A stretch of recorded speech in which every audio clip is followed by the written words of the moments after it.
امام غزالی رحمۃ اللہ تعالی علیہ نے کہا کہ الاستقامت فوق الف کرامت، اور بعد نے کہا کہ الاستقامت فوق الکرامت۔ استقامت جو ہے نا، استقامت یہ کرامت سے زیادہ بڑی ہے۔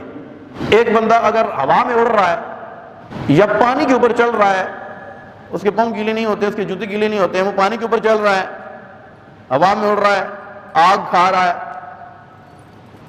تو وہ ہم تو فوراً متاثر ہو جاتے ہیں نا۔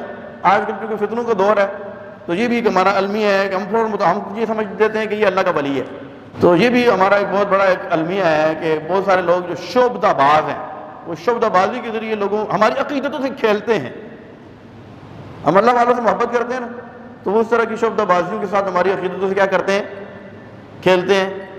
اور پھر جو واقعات آپ لوگ سوشل میڈیا پہ پڑھتے رہتے ہیں، اس طرح کے جو پیر بنے ہوئے ہوتے ہیں ڈبے قسم کے، پھر لوگوں سے پیسے بھی بٹورتے ہیں اور معاذ اللہ پھر لوگوں کی عزتوں سے بھی کھیلتے ہیں۔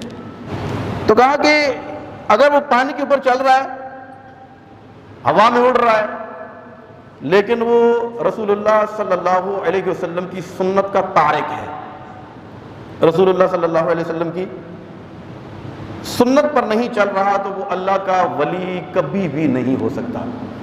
وہ کہتے ہیں نا، دستار کی ہر تار پر تحقیق ہے لازم، ہر صاحب دستار معزز نہیں ہوتا۔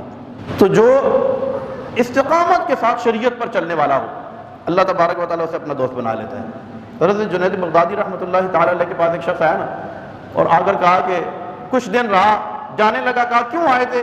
کہنے لگا میں نے سنا تھا کہ آپ اللہ کے ولی ہیں، مجھے کوئی کرامت تو ملی نہیں ہے۔